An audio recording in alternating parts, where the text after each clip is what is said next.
وَنَحْنُ الْمَسْئُولُونَ وَنَحْنُ أَهْلُ ہم سے سوال کرنے کا اللہ نے حکم دیا کہ ہم سے ہدایت لے لو.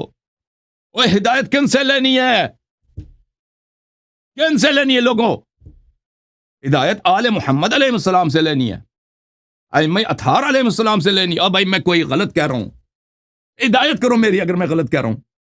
اب جی دین اپنا چینج کرتے ہیں بھائی، چھوڑ دیں یہ دین باطل ہے، چھوڑ دیں. پھر ہے تم شیعو تمہیں کوئی اچھا امام ملا ہے؟ کوئی بہتر نبی ملا ہے؟ حضرت خاتم الانبیاء محمد ابن عبداللہ مکی مدنی قرشی ہاشمی صلی اللہ علیہ وسلم سے وہ ملا، چینج کرتے ہیں بھائی. وہ 12 اماموں سے ملا، بہتر امام ملا ہے آپ کو. اب میرا جرم کیا ہے مجھے بتاؤ، مجھے سمجھاؤ. میں کہہ رہا ہوں آل محمد علیہ السلام کے اتباع وہ صرف وہ حجت ہے. علماء پہ لازم ہے کہ ان کے کلام آپ تک پہنچائیں، آپ کو سمجھائیں. اللہ جانتا ہے واللہ میں شیعوں کو یہ کہہ رہا ہوں، میں شیعوں کو رو رو کر یہ کہتا ہوں اللہ یہ کیسا ظلم ہے ائمہ اطہار علیہ السلام پر. ان کے شیعہ کے علماء یزید کے لشکر سے بدتر ہو گئے. اللہ کی قسم یزید کے لشکر نے شیعوں پہ ایسا ظلم نہیں کیا تھا کہ شیعہ اپنے اہل بیت علیہ السلام کے اقوال و افعال کو چھوڑ دیں.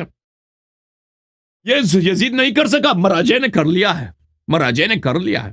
اور اگر کوئی کہہ دے نا کہ آپ آل محمد علیہ السلام کی سنن اقوال افعال کی پیروی کرو، مراجع کے ہے، دوسرے اقوال کی کوئی حجیت نہیں ہے. ہدایت صرف آل محمد علیہ السلام. ایسا ہے کہ بھئی وہ کافر حربی ہے، اتمن وہ جو اسرائیل کے ایجنڈے پہ 1000 صلوات 1000 درود پر اسرائیل پر ہو. اگر اسرائیل کا یہ ایجنڈا ہے، وہ 1000 صلوات 1000 درود ہو برطانیہ پر، امریکہ پر. اگر امریکہ کا ایجنڈا یہی ہے کہ شیعہ جو ہے آل محمد علیہ السلام کی اتباع کریں، ان کے اسرائیل امریکہ برطانیہ کا خاک کا جوتا ان مراجع سے بہتر ہے. اگر اسرائیل امریکہ برطانیہ کہتے ہیں کہ شیعہ جو ہے آل محمد علیہ السلام کی اتباع کریں اور مراجع کہتے ہیں کہ نہیں نہ کریں، شرم کرو، حیا کرو.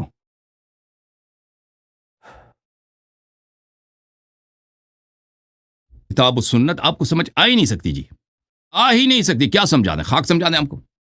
یہ کس کی تکذیب ہے؟ اللہ کی تکذیب ہے، رسول صلی اللہ علیہ وسلم کی تکذیب ہے، شریعت پوری رسالت کی تکذیب ہے، امامت کی تکذیب ہے، دین کی تکذیب ہے. اب آئی تکذیب ہی تکذیب ہے، کفر ہی کفر ہے، سمجھ آ ہی نہیں سکتا.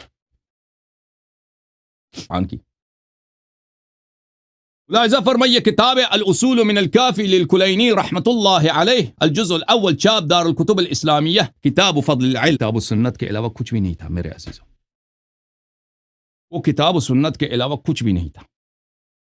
اور بھائی جب تیرے نبی صلی اللہ علیہ وسلم نے فرمایا طلب العلم فریضۃ علی کل مسلم، ہر مسلمان پہ کتاب و سنت سیکھنا واجب ہے.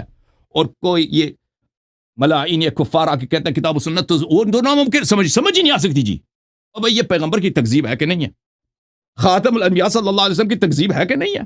مذاق ہے رسول اللہ صلی اللہ علیہ وسلم کی نہیں ہے؟ استہزاء ہے کہ نہیں ہے؟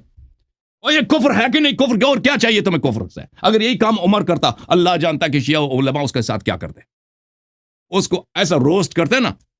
عثمان کرتا، یہ خلفائے عامہ کرتے تو اس کے ساتھ کیا ہوتا؟ سبحان اللہ سبحان اللہ. دوسروں کا علم سے نہیں ہوگا، اس چیز سے ہوگا اوہ ایجنٹ ہے جی، کافر ہے، وہ اسرائیل نے پیسہ دیا. کیونکہ ان کے پاس بدتمیزی ہوگی میرے ساتھ، ہوگی، مجھے پتہ ہوا بھی ہے، مجھے پتہ ہے ان کے پاس کچھ بھی نہیں ہے، مجھے پتہ ہے ان کے پاس کچھ بھی نہیں ہے، کچھ بھی نہیں ہے. اور میں اپنے بھائی جو طالب علم ہے، روحانی ہے، مولوی ہیں، ان سے کہتا ہوں میرے باتوں کو ذرا غور کرو بھائی. میں جو عرض کر رہا ہوں نا اس پہ ذرا غور کرو، ذرا سوچو،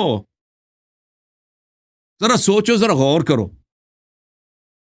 اگر اس کا رد تیرے پاس نہیں ہے نا، محمد و آل محمد علیہ السلام کے علاوہ کوئی ہادی نہیں ہے بھائی، کوئی ہادی نہیں، کوئی حجت نہیں. اگر اس کو اگر یہ اگر اس اعتراف کرتے ہو، قبول کرتے ہو، تو پھر انشاءاللہ تبارک و تعالی پھر آپ پہ فرض ہے کہ باطل کا دفاع نہ کریں، حق کا اعتراف کریں، تصدیق کریں. حق بڑا ہی غریب ہے، حق بڑے بے ناصر ہے. امام حسین علیہ السلام جس طرح کربلا میں بے ناصر تھے نا، آج اسی طرح آل محمد علیہ وسلم بے ناصر ہیں.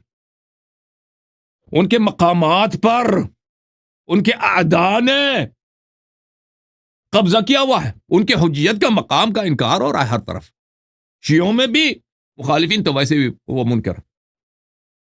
ملاحظہ فرمائیے عزیز، کتاب فضل العلم